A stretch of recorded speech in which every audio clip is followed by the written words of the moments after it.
Hi, everybody. I'm Candid Frank Stanisci, and I'd like to welcome you to Candid Frank Live here on the Spanglish World Network on Zingo TV Channel 250. Please remember to download the Zingo TV app at the respective app stores for iOS and Android devices. While you download, make sure you rate and leave a comment. Both apps are absolutely free. Zingo TV is available on Google Chromecast, Amazon Fire, Fire TV sticks, Roku sticks, and all smart TVs 2016 forward. Now on Candid Frank Live, joining me as usual, the one, the only, Aaron William Freeland. Hello, Aaron. How you doing, buddy? I'm doing well, Frank. How are you today? Yeah, I feel as though, I don't know, today, this show, I feel like it's deja vu. I don't know why. I can't figure it out. It feels kind of strange, this show today. I don't know. It's just one of those things, I guess.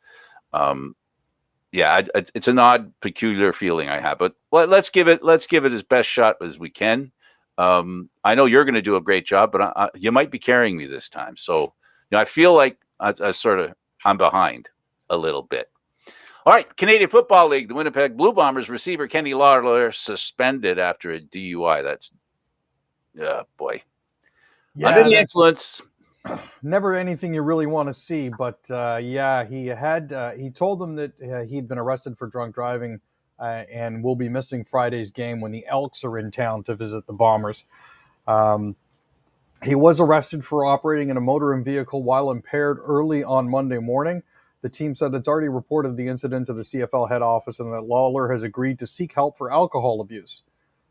Now, this is a particularly touchy situation because assistance was the word they used. Assistance. Yes. I'm not looking at just remembering from seeing it. And to me, that sounds very peculiar to me because the way they put it, do you know what I'm saying? Like, he needs assistance. Okay. All right. It's just particularly concerning because he is actually currently the CFL leader with 703 yards and 45 catches. So this is an issue not only for him and his family, but for Winnipeg as well. So I do certainly hope he gets the help that he needs for this. Yes, these kinds of situations. The real sad thing is you have an opportunity to make the right decision, and sometimes, and here's the concern, and people need to be made aware of the fact that you just can't drive while drinking. It just doesn't happen. You have to say no. That's all there is to it.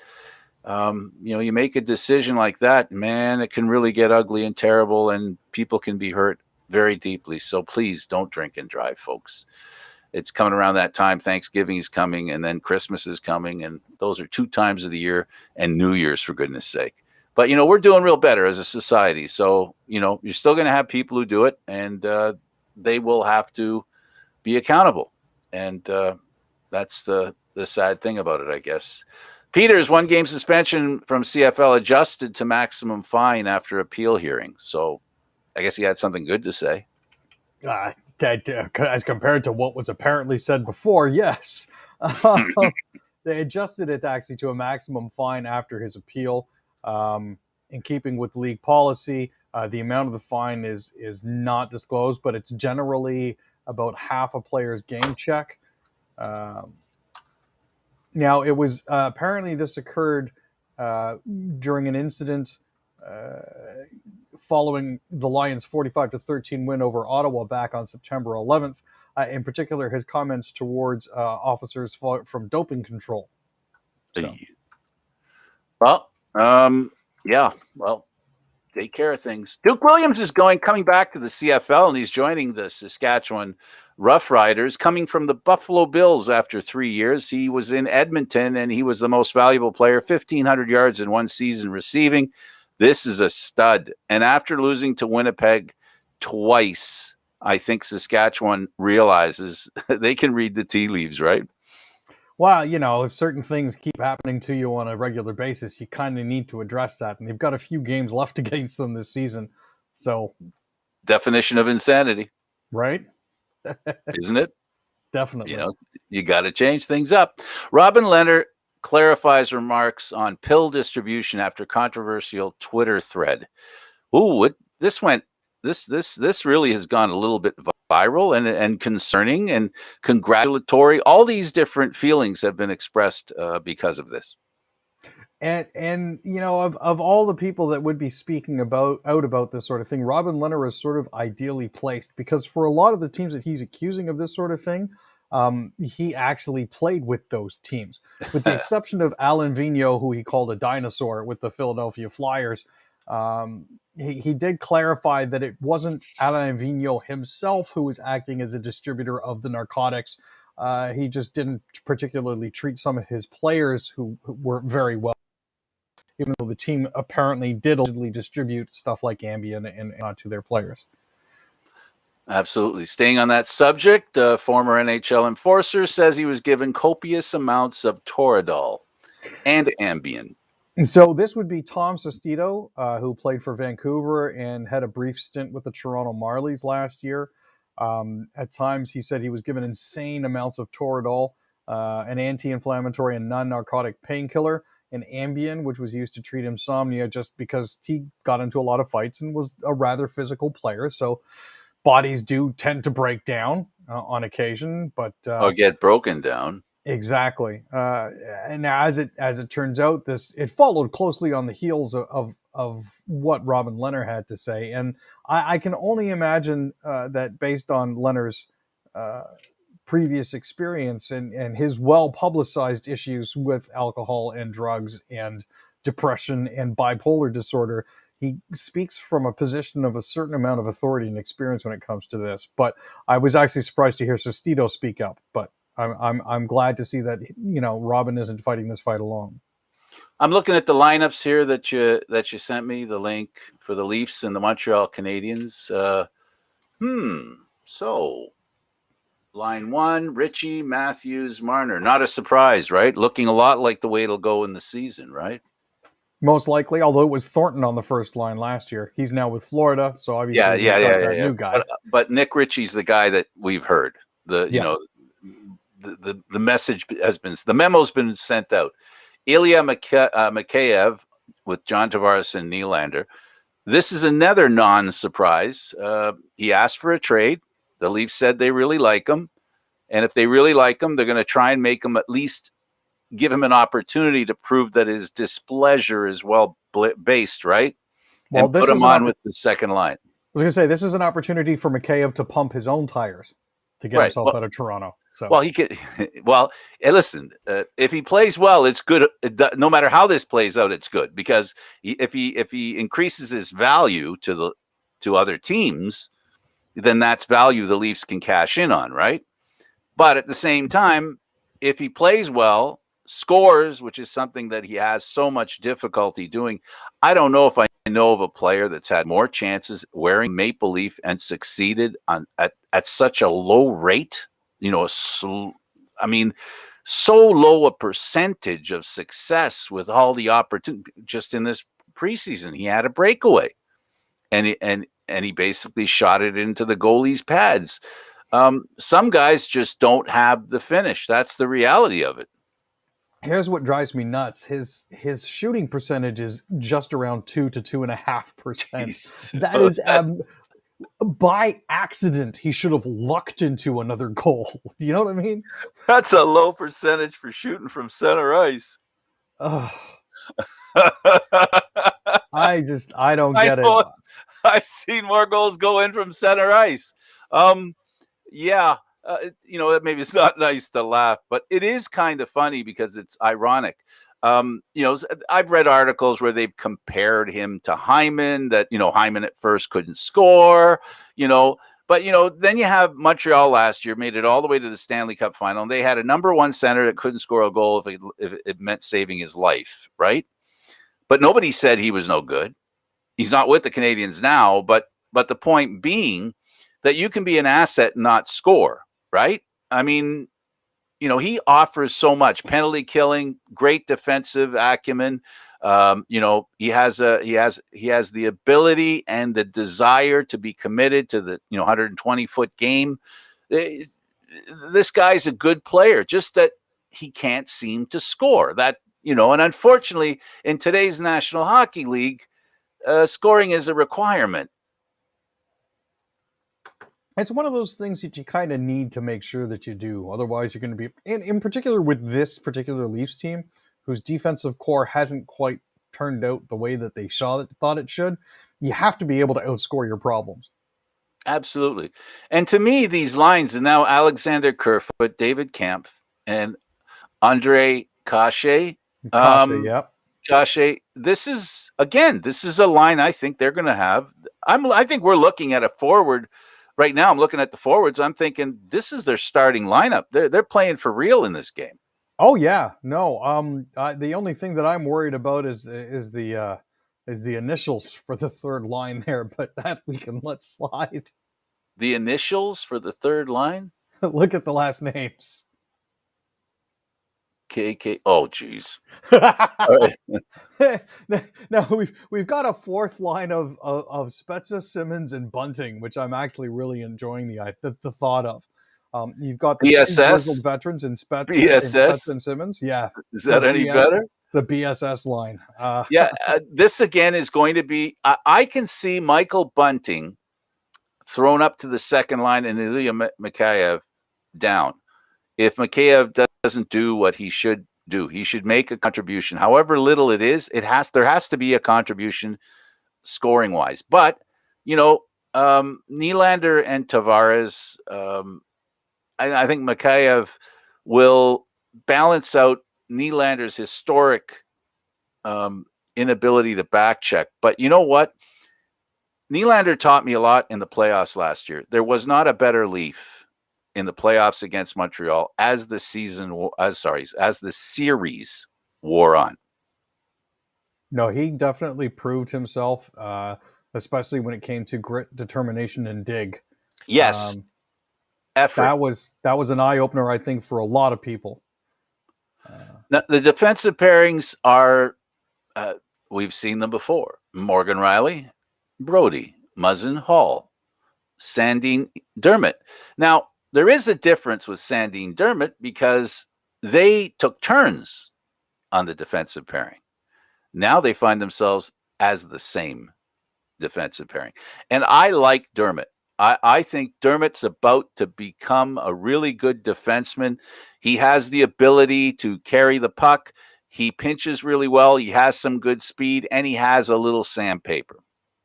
He's also got a halfway decent shot, as evidenced by the fact that he smoked one past Carey Price last year from the blue line. So there is that. He's been given enough time, I think, Dermott, with higher up players, playing with Rielly and playing with Muzzin, that I think he's got enough experience now. He can sort of shepherd Sandin through. So I think they're going to really be looking to him to help Sandin take that next step. Now, the power play units, interesting. Ritchie, Tavares, and Matthews up front, Marner and Rielly in the back.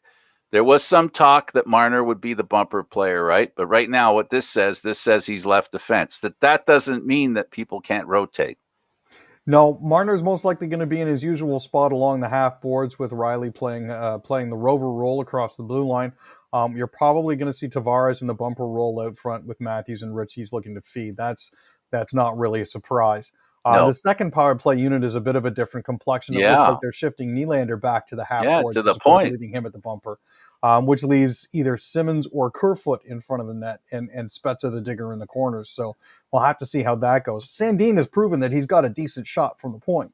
And a shot that finds the net, because that's been the biggest problem the Leafs have had. It's not so much that they don't have, okay, yes, they should. It's too bad they don't have a hard shot from the point. But you also have to have a shot that makes it to the goal so that it can be tipped and or go into the net because of the screen. This is something the Leafs haven't had for the past couple of years. They don't have a booming shot from the blue line.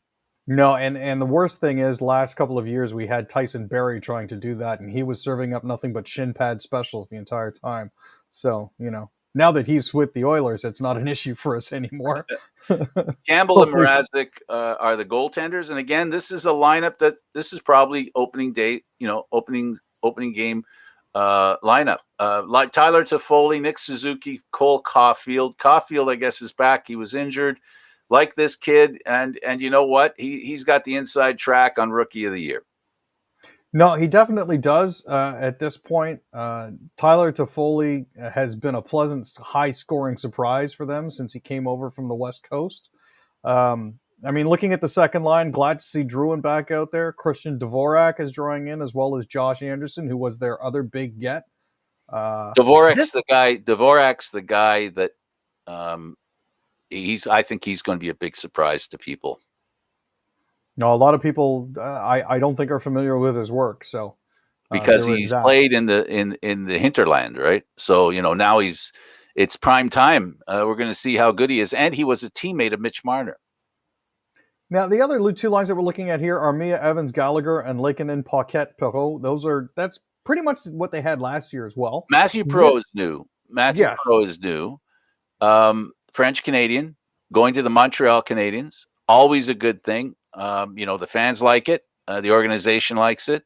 And Matthew Perreault is another one of those players I like because he's an honest player. That makes sense. Now, on defense, give us the six that are there. Well, we're looking at Edmondson and Petrie. Those two were together during the playoffs. Romanov, Savard. Savard is a new guy. Sherratt and Weidman as well. Weidman's a new acquire as well. So, I mean, all of these forwards and defense so far look like this is their NHL lineup. This is what they're going with on opening day. So they brought in some experience on defense. Montreal. Oh, most definitely. Weidman and David Savard are very experienced. The power play unit: Gallagher, Suzuki, Toffoli. In the back, Caulfield and Petrie. Yeah, this isn't a surprise. This isn't a change from last season, other than maybe Brendan Gallagher drawing back in after his injury issues last year. I'm amazed they trust the kid at the blue line.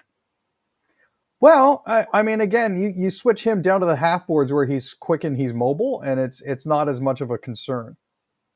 So he's deft with the puck, that's for sure. Anderson, Dvorak, Drouin up front, Romanov, Weidman at the points. I'm interested. Jonathan Drouin looks really good.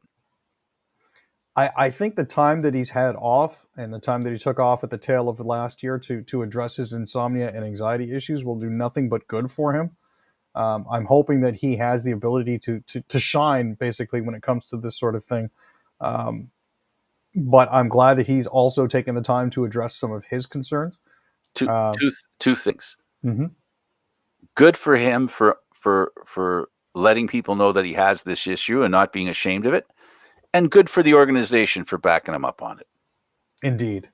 When an employer can back an employee who's having issues that require a little compassion or empathy, and the employer actually does have empathy and compassion, kudos.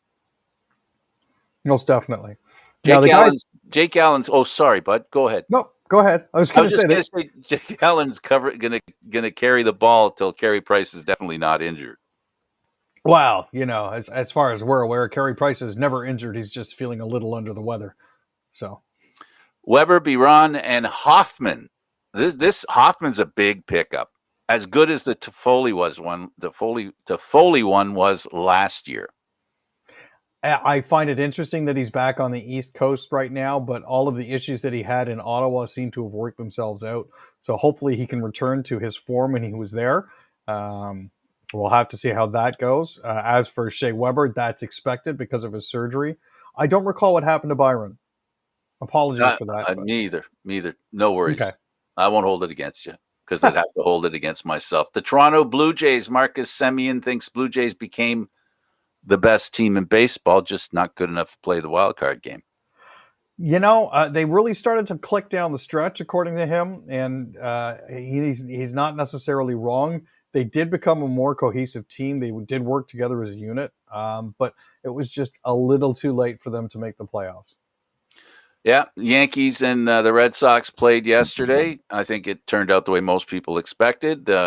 As usual, pitching was a factor, and key hits always make a difference. National Football League, Washington football team facility reportedly raided by feds, head athletic trainer placed on leave. This is another probably drug issue in sports. The FBI came down on their sports performance center It appears to be related to an ongoing criminal investigation involving Ryan Vermillion, who's now been placed on administrative leave.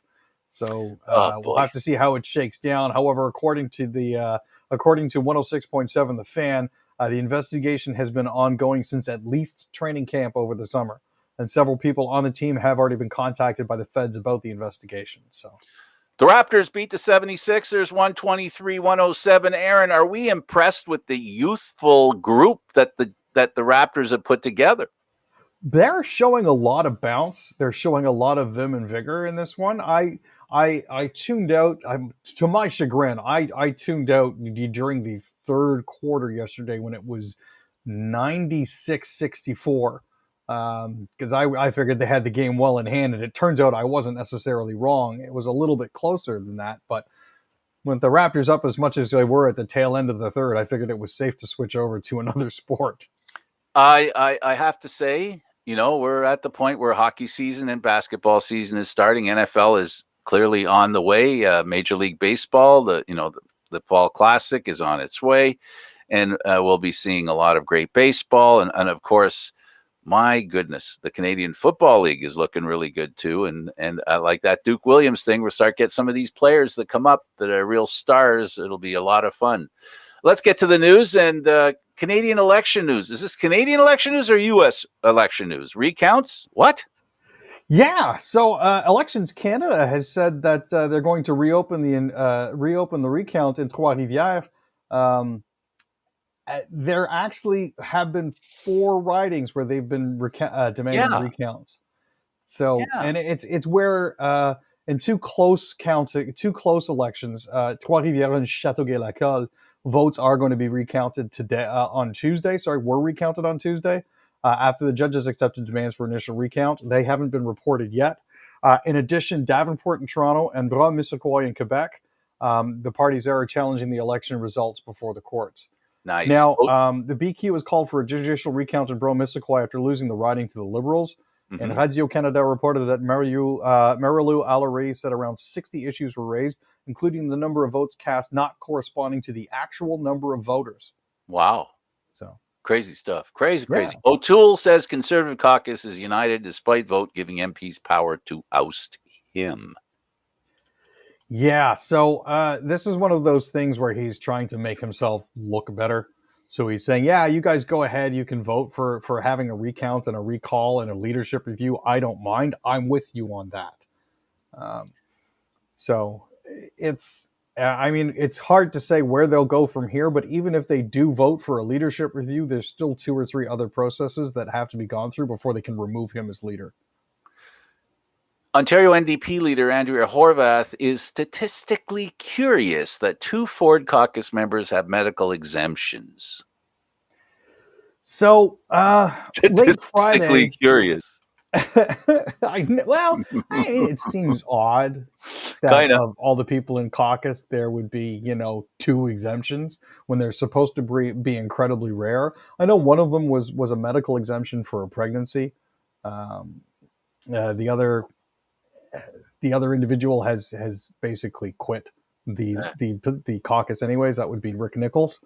However, Lindsay Park, another one of Doug Ford's caucus members, has actually been stripped of her parliamentary assistant role for misrepresenting her COVID-19 vaccination status.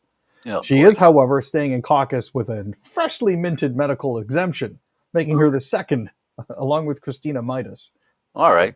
Rochester Mayor Lovely Warren agreed to resign shortly before her term ends as part of a deal to settle charges she violated campaign finance rules during the 2017 re-election campaign. Yeah, so it's obviously going to be an early end. Lovely Warren had been under heavy criticism for the city's handling of the death of Daniel Prude. This was a black man that was killed back in March 2020. So this is her trying to avoid jail time for what seemed to be obvious crimes. So, real quick, only got a few seconds left. Texas Governor Greg Abbott approves. It's up to him to approve George Floyd being posthumously pardoned in a case where an arresting officer was accused of fabricating evidence. Yeah, so this dates back to 2004. So it's a chance for Floyd to be pardoned posthumously. Capitol Police arrest man in suspicious vehicle outside Supreme Court. Yeah, after rumbles and booms coming from the man's vehicle, it was apparent that he was pulled out after they used flashbangs on him because he didn't want to go. They extracted him from his SUV. We got to go now, but before we go, Facebook's working again. Thanks, Aaron. Thanks, Frank. He's Aaron William Freeland. I'm Candid Frank Stanisci. Thank you for watching Candid Frank Live, Aaron. Mondays, Wednesdays, and Fridays at 6 p.m. Eastern Standard Time. This show can also be heard on the Spanglish World Radio Network. For Candid Frank Live, other news, entertainment, and sports programming we offer, please check out SpanglishWorld.ca. Spanglish World. Watch it, hear it, read it, download it, and live it. Thanks for watching, everybody. Ciao for now.